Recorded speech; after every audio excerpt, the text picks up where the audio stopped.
Hello, everybody. My name is Katie, and welcome back to Forever Young Adult Lovers of YA Lit. This is going to be our second to last book talk for you of 2020. Man, what a doozy of a year. Am I right?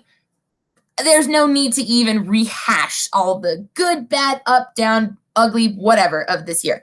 So we decided, in an effort to end the year on a cheerful note, to cover our top YA books of the year. So some of us this week are doing top 5 YA novels of 2020. Some of us just picked our favorites that we're currently reading or that in recent memory what we've read. Next week, some of us are going to cover our top 5 YA of all time. Some people are also going to do their top 5 of 2020. But we hope that in our last 2 book talks of 2020, we are able to give you some of our most favorite, the bestest YA novels that we can give you, and that you enjoy them as well, in an effort, like I said, to put a little shimmer on the end of 2020. So I'm going to start you off tonight. Some of the books I'm going to show you, I've done book talks on before, earlier in the year, and 2 of them we have not talked about for book talks. So the ones that I've done already, I'm going to breeze right through, and then I'll get to the ones that I haven't done yet. So my top 5 YA books that I read in 2020 all feature badass females. That's my jam. I love me a good badass feminist heroine set against all odds, and she overcomes and triumphs. Or she doesn't. Sometimes we don't know. So the very first one that I love that fits this trope, I did a book talk on it earlier called Foul is Fair by Hannah Capin. Just a brief refresh, like I said, it's a Macbeth retelling. Jade, featured here on the cover, is assaulted violently at a party and takes her little witch coven and exacts revenge on all the boys who wronged her, they are named after Macbeth characters. So Macbeth is Mac. We have Duffy, all of the good stuff from Macbeth. So if you're a Shakespeare fan, if you are a theater nerd, if you love badass revenge stories, Foul is Fair, Hannah Capin. My second book that I picked, I did a book talk on a couple of weeks ago. Not only do I love a badass heroine, but I love me some fairy tale retellings. So my second book I want to refresh for you is called Rogue Princess by B.R. Myers, and it is a gender-swapped Cinderella tale. Our heroine, Delia, featured here, she's the princess who is we meet her on her engagement party day, where she's supposed to choose the prince that will help unite her kingdom. And then she runs into a servant who is also trying to escape the palace at the same time she is. Shenanigans ensue. So Aiden, I believe his name is the cyborg character that she runs into. So sci-fi, fairy tale retellings, what more could you ask for? Rogue Princess, B.R. Myers. So that's that. Excuse me for a second. Like my friend Deborah just said, we got to hydrate or die. That's how we live our lives around here. My third book that I picked is not quite, she's badass in a different way. The Astonishing Color of After was one we read together as a whole book club, and it's by Emily X.R. Pan. Or Pan, I'm not sure. Emily X.R. Pan. The Astonishing Color of After is about a girl named Lee whose mother died when she was young, and her father and Lee are not young. We meet her at the beginning of the novel, and her mother has just passed away from suicide. And her father and her have a strained relationship, especially with her mom's grandparents. So the story revolves around Lee doing her best. She actually goes to Taiwan, I believe, to meet her mom's mother and father, learn more about their history since she's never met them. She wants to develop a relationship with them. The beautiful part of this book is Lee is an artist. So she describes all of her emotion in color and like literally connects emotions to colors. And it is beautiful. There are colors in here I had no idea what they were even called, and I had to look them up, and it gave me a even better visual to attach to this wonderful novel about mental illness and grief and reconnecting with familial relationships. It was a bit of a tearjerker, which is a rare novel for me to find personally, but I would give it 5 out of 5. The Astonishing Color of After by Emily X.R. Pan. Okay, here are my 2 books that I have not done a book talk before. You know, in our book club, we love giving each other recommendations. Before we signed on today, we were talking about, oh, I haven't read that one, Steve, we should trade. Or Steve and I trade comic books. Steve and Misty geek out about comic books all the time. I have another Shakespeare book from Deborah that I need to get back to her. So book club, always, we share around our favorite recommendations. These 2 books I'm going to talk about were recommended by our incomparable Misty Horning, who has never steered me wrong on a book recommendation so far. So we're going to cycle back to our badass heroines kicking ass with Jennifer L. Armentrout's book From Blood and Ash. This book is about our main character's name is Poppy. Her real name is Penelope, but she goes by Poppy. Poppy in her society has been chosen to fill the role of what's called the Maiden. Poppy is born with powers. She has the ability to like reach out and sense your emotions. It's hard for her to control when she's in a crowd of people, and she tries really hard not to do it on people without their consent. It's really invasive to her. And I agree, it's kind of weird to like reach into your friend's brain and see why they're so upset about something. So anyway, Poppy is born into the society where she's been chosen from birth pretty much to be the Maiden. She doesn't talk to people. She doesn't see people. She's under constant protection, sort of like Rapunzel locked away in her tower.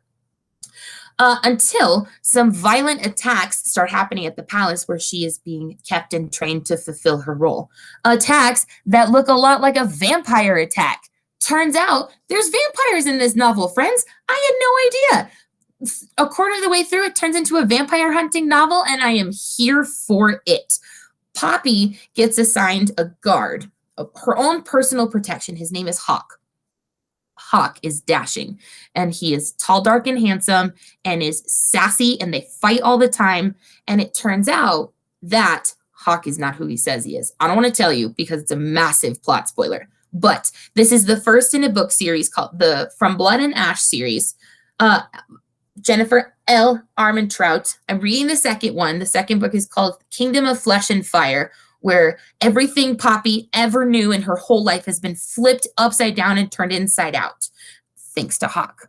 Or, as you will figure out who he is when you pick up From Blood and Ash. It's a quick read. Don't be fooled by the gigantic pages.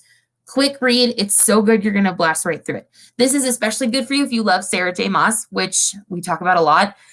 I'm a big fan of Sarah J. Maas. I love all things Sarah J. Maas. So she might be on my list to talk about next week. I don't know yet. But 5 out of 5 From Blood and Ash, Jennifer L. Armentrout. So this last book I picked, it was one I read early 2020. I think it came out published January or February 2020. But it is by an author we've already read in book club. She wrote the book Daughter of a Pirate King, which we read as a group many, many moons ago. So my last book I picked tonight is called The Shadows Between Us by Tricia Levenseller. She also wrote the sequel called Daughter of a Siren Queen. So this starts out with our main character, Alessandra. Alessandra is going to the palace, as all girls do when they hit a certain age in this kingdom, to try and win favor and maybe a marriage proposal from the king. I'm going to check and see what his name is real quick. We don't know right away, but he's known as the Shadow King. Also, very tall, dark, mysterious, handsome, dashing, asshole kind of dude, main character in the story, which we love, right? Alessandra is not like all the other girls going to try to win a marriage proposal. Alessandra is going with the intention of killing the king. And you find this out on the first page where she sets out her plan to kill the king, the Shadow King. He has wronged her family. I forget exactly how, so you should read it and tell me in the comments in our YouTube video or on our Instagram page. But she develops a relationship with the Shadow King. They start out as enemies, sort of turn to friends, maybe some romantic feelings involved. And then we find out whether or not she succeeds with her plan to assassinate the king. So I'm probably going to reread this one, friends. I'm not going to lie to you. I read it almost a year ago. It's really good. Again, badass females who know how to fight their way out of a situation. The Shadows Between Us, Tricia Levenseller. So those are my 5 books, my top 5 YA novels I read in 2020. Super hard to pick because we read a lot in this book club, which is awesome because, you know, like we say, reading makes you a better person. That's just the way it is, friends. So those were my top 5. I am going to send it on over to my friend Adrienne, who's going to talk about one of her favorite books she just picked. Thank you, Katie. I'm going to cheat a little because it's really dark in here. This book is not strictly YA. I laugh with my friends about that. I kind of feel the genre of NA, new adult, is not real, especially when it first came out. I really struggled against that. I'm sure people used to think that about YA, so I probably just need to accept it as inevitable. V.E. Schwab, the author of this book, The Invisible Life of Addie LaRue, is a prolific writer. She writes both YA and adult fiction. Her latest book, I think, will appeal to both adults who like YA and older students, maybe 10th grade and above. The book begins in the year 1714 in France. Adeline, or Addie, she's a very independent girl. She has no desire to get married. She wants to just kind of travel and do everything like that. But, you know, as per the times, her family has already found her husband. They don't really care what she wants.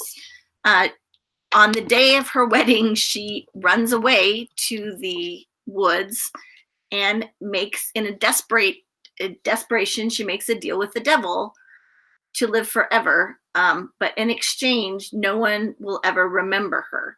So he allows her, she runs off to Paris, which is, well, first she goes to the nearest big town. It's a very small town in France. And then she ends up in Paris. She has kind of to figure out how to live. She learns that loneliness, it's a special kind of loneliness in a life that everyone forgets you. And the price for this is the devil gets her soul when she finally decides that she's had enough. She calls this devil Luc, L-U-C. He visits her. He's dashing, and for a devil, of course. He visits her about once a year. Sometimes he skips a year, and he kind of goads her into saying that she's done. And it's like this fight between them about, no, I'm not done yet. She can't, she has to steal to survive. She can't hold on to anything for any amount of time. She's able to steal to survive because nobody remembers her. So as long as, you know, they can turn their back, they'll turn back and they won't remember that she stole anything. She travels all over Europe. She ends up in New York City. That's the present day. It's about 2014.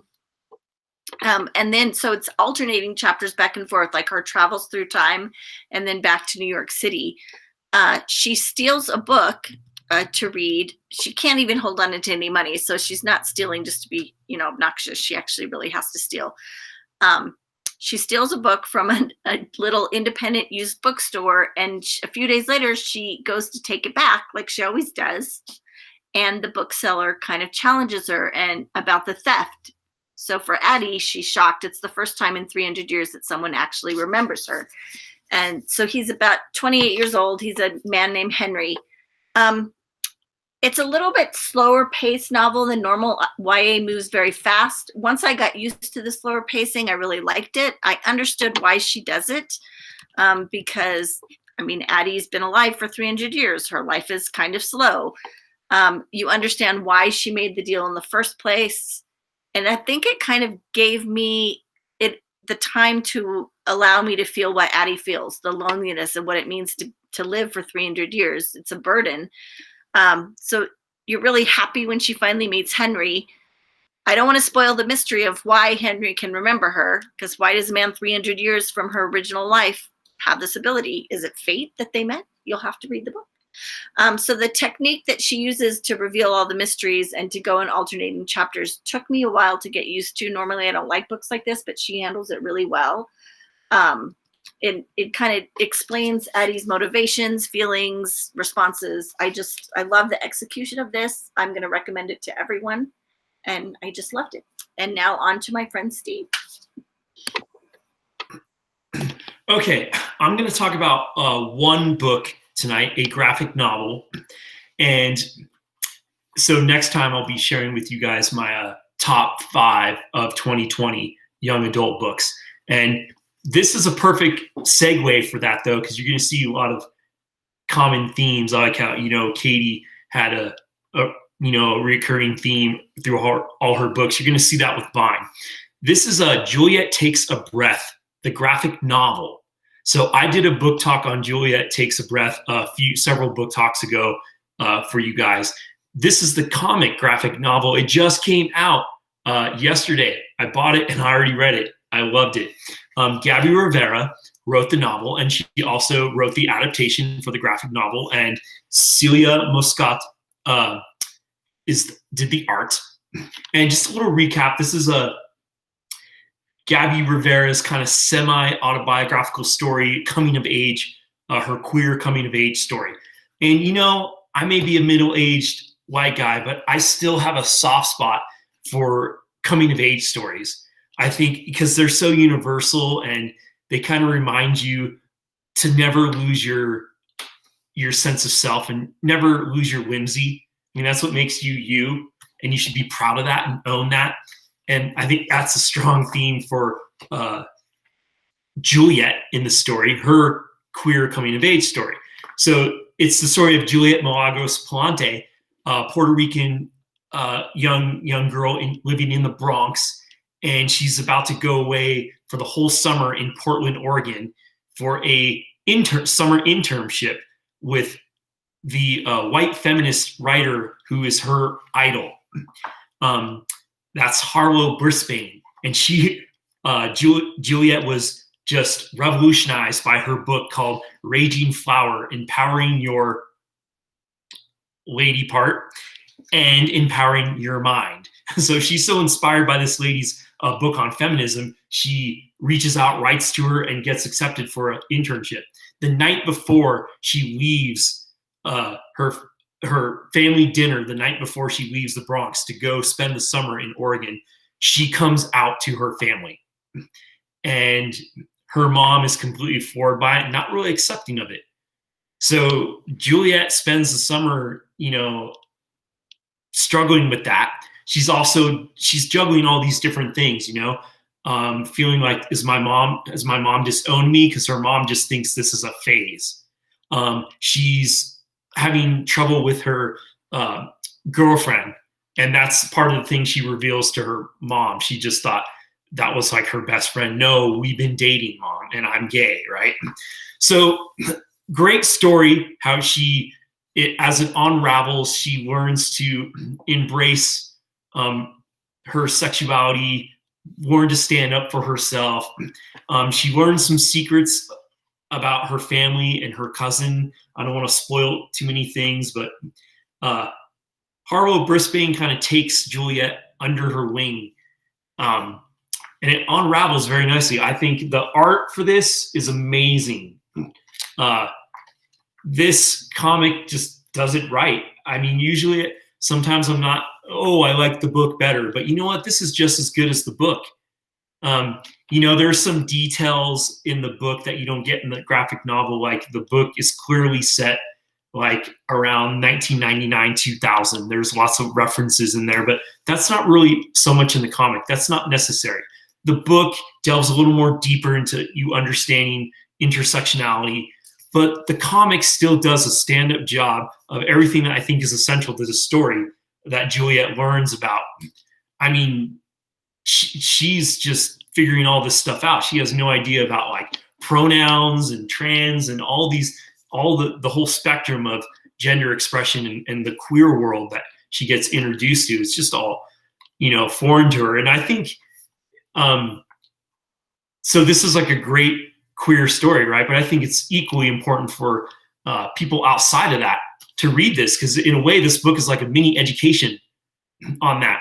So it's great. It has everything: romance, comedy, and the thing I like about it the most is Juliet is such a likable character.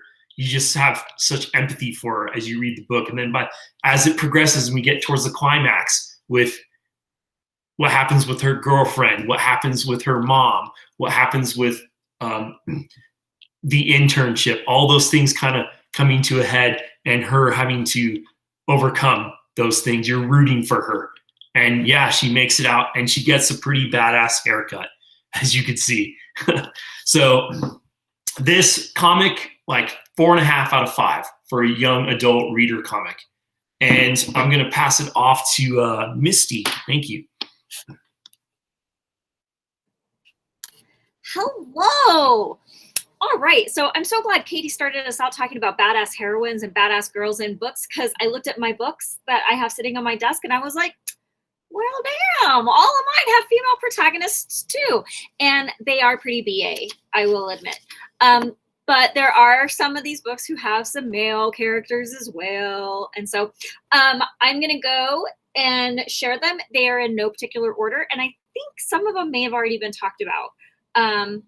I've slept since last time we did this. And so I'm not sure. I had to look at my list of books to read. And so the first one that I'm going to talk about is A Good Girl's Guide to Murder. And I think Adrian talked about it at one time. Maybe. I don't know. I know that I've talked to people about this. But my good friend Adrian is the one who mentioned it. I picked it up and I loved it. Absolutely loved it. I really like this mystery genre type, and this ties into it. I was super stoked because on Amazon, I kept seeing, and on Goodreads, I kept seeing like there's a sequel to it and the sequel is out. And I kept looking Amazon to see it. And it wouldn't show up in Amazon US. It was only in Amazon UK because the book was originally published in the UK. And so the sequel to this one doesn't come out until March. Now it shows up on Amazon. But it is about a senior in high school. Her name is Pip. And years ago when she was like a freshman, there was a murder that rocked her town where the boyfriend killed the girlfriend. And so for her, she's like obsessed with this crime. So for her senior capstone project, she's going to reinvestigate the crime. And she's going to see, is that really what happened? It kind of reminded me of a podcast I had listened to about, and I apologize, I cannot remember the name of it, but it was a podcast about a guy who was found guilty like 20 years ago for murdering his girlfriend. And the podcast starts like raising all these questions like, well, did he really do it? Was it this guy who did it? And so forth. And so it kind of reminded me of that, this idea of when the crime is old, is there new evidence to find? Totally recommend it. It's mystery. If you like the mystery genre of like One of Us is Lying or Truly Devious series, check this one out. Along those same lines, the next book that I'm going to talk about is called The Inheritance Games. Loved it. Can't remember if I talked about it or not, but loved this. It showed up on my list for Amazon of people, books that are similar to what you've bought or something like that. And this is a book about Avery, who does not live a charmed life, so to speak. She basically sometimes lives in her car because she doesn't like her sister's boyfriend. Her mom passed away a few years ago. And so Avery is just trying to make it through her senior year and graduate high school. And then she gets this lawyer's letter, a letter from a lawyer, and this wealthy, what's more than a billionaire, trillionaire in Texas died, and she is named, who has these 4 hot sons, because obviously we have to have, you know, the romance interest. This guy has left his entire fortune to Avery. Avery's never met him. Avery doesn't know him. And everybody's like, why are you getting this money? And so he has some stipulations. She has to live in the house that he left her also for 1 year.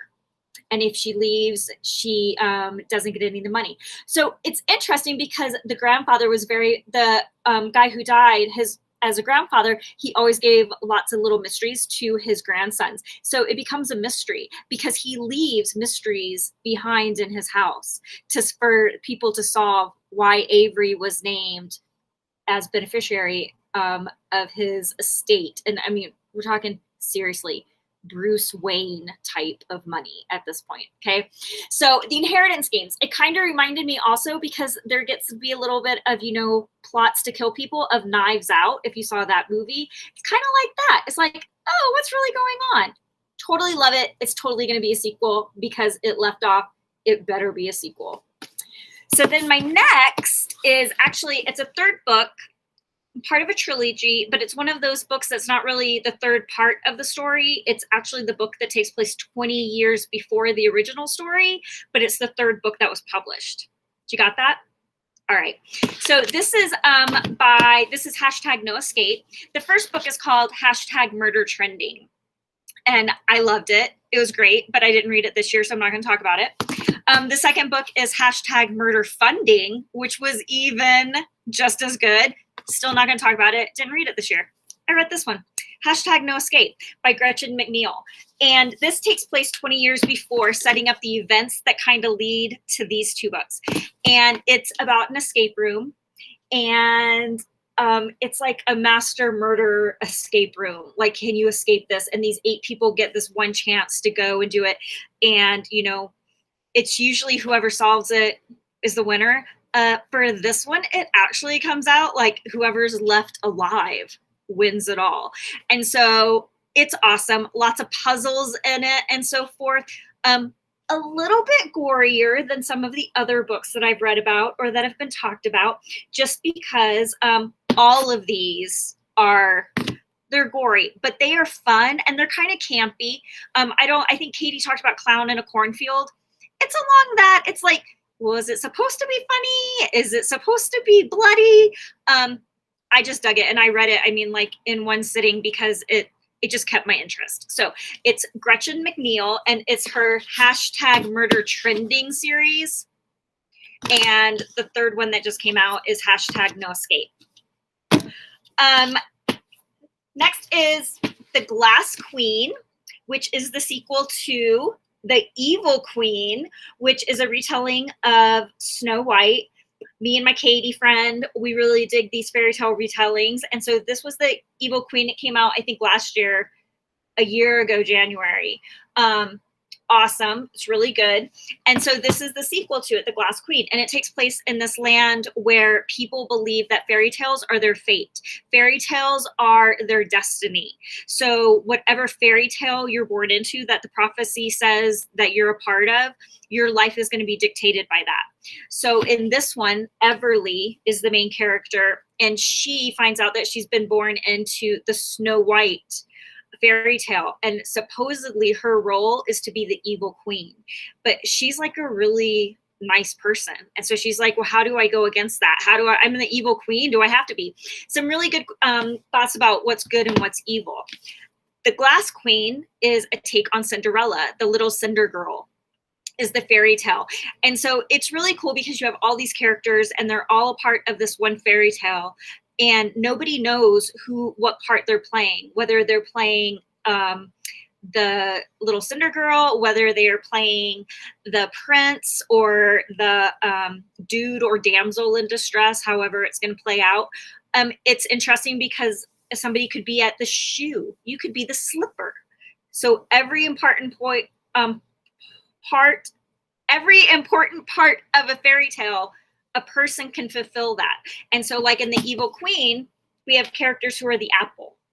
Interesting. Kind of changes up some fairy tales. Love it, love it, love it. Jenna Showalter also wrote a series about Alice in Wonderland called Alice in Zombieland. So you can check that one out too. And the last book that I'll talk about that I loved this year, absolutely. I already did a book talk on it. I talked about it, I don't know, 2 or 3 book talks ago. It is the Mortal Coil series where I talked about, and it's by Emily Saveda. It's on the website, check it out. But anyway, it's 3 books. This Mortal, oh my God, I can't even remember. This Mortal Coil, This Vicious Cure. There's another one, but they're so good. Oh my God. Remember just the one sentence I can tell you. There is a virus that takes over humanity and people start dying, but then there's like this catch about the virus as well. And like in the early stages, when somebody gets it, people who aren't infected smell them and turn into ravenous like zombies. So there's a lot going on in those books. It's awesome. Check it out. Go back and look at the previous dates for the Mortal Coil series talk, because you're going to want to read those 3. And it's like the series is complete, so you can go ahead and read it now. So those were my top 5 for 2020. Next week, I'll be back with my, I think, top 5 of all time. Maybe. We'll see. But I'm going to pass it on to Deborah. All All right, friends, we got one more top 5 list. So I actually put mine on a little slideshow because a lot of them I had gotten from the library, so I no longer have them. But here they are. And I'm going to, oops, not doing that, not doing that. Let me see if I can make this happen. The first one is T.J. Klune, The House in the Cerulean Sea, easily the best novel I read this year. I talked about it in book club a couple weeks ago or 2 or 3 times ago. The writing's beautiful. There are magic children. One of them is the devil. There's an adult love story. It's inspiring. There's a message.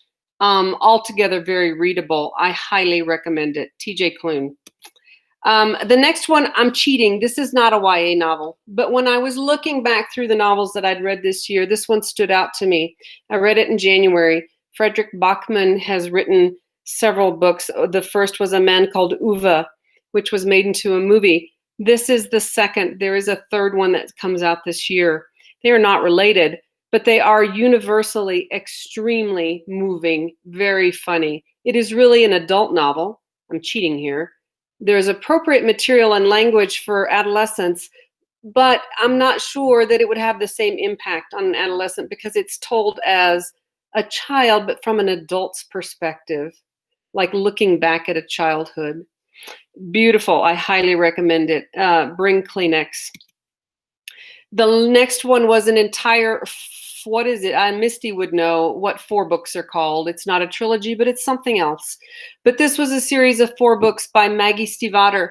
Beautiful. The Raven Cycle. Started off with The Raven Boys, then Blue Lily, Lily Blue, The Dream Thieves, and The Raven King. It had great characters. The characters are incredible. Very interesting fantasy elements. And unusually, the series got better and better as I went on. And that does not always happen, is my experience. Good writing. Then the next one is the Barry Lyga series, I Hunt Killers. I love this teenage character. He has a great name. His name is Jazz Dent. He is the son of a serial killer. And so he is involved in a series over the 3 books of events relating to his serial killer father and to him trying to figure out who he is with a serial killer father. There's a lot of suspense. There's serial killers. There's some violence. There's a little bit of gore, but it's totally believable and not too much. And last but not least, Sarah J. Maas, a novel called Crescent City, the first of a series. Very cool fantasy world. There's demons. There's angels. Oh my, all kinds of creatures. There's a very sizzling love story. Ooh, hot. And there's many, many pages, which is not always a good thing. But in this case, there's many pages that you want to read. So it is a good thing because it just takes a while to finish and you love every minute of it. So those are my top 5 for that I read in 2020. And I will come back and do a top 5 of all time, maybe, if it doesn't drive me crazy, coming up with those 5 books. So I'm going to pass it back to, is it you, Misty? All right, back to Misty. All right, so, okay, friends, that ends our talks for tonight. Hopefully you got a lot of titles because I think we covered like 17 titles and some of those books had series in them. So you got some books. So what you should be thinking about is where can I go find these books? Where can I find these books so that I can read them? And I suggest you check out your school libraries. We can get the books from all different schools. So if I don't have it at Valley, I can request it from somewhere else. We can do that. You have the public library that you can go to as well. And they have ebooks and paper books as well. You can put it out on your social media and say, hey, I really want to read I Hunt Killers. Who can hook me up? And I bet somebody in that wide range that your social media circle reaches can hook you up with that book. Also, the holiday season is coming. Maybe you've been a good person this year. I don't know. Maybe you deserve a treat. I don't know. Books are always great. Everybody I know is getting a book. So there you have it. But there are ways to read these books. And you know what? If you try these ways and you're like, I don't know how, I can't read that book, but dude, it sounds so good. I so want to read the Mortal Coil series. shoot me an email. I'm a librarian. I read. I think I can probably hook you up with a book somehow or another. So with that said, in 2 weeks, it'll be our last talk for 2020. I don't know about you all. Real glad this year is about over. I'm hoping 2021 looks a lot better. But it will be our last talk 2 weeks from tonight, which will be the 17th. And some of us will be talking about our top 5 for 2020. Some of us will be talking about our top 5 of all time. And some of us will just be showing up and talking about what we're reading right now or what we really like. And that's all that matters. So all my friends out there, be safe, be well, and keep reading. Good night. Bye. Keep reading.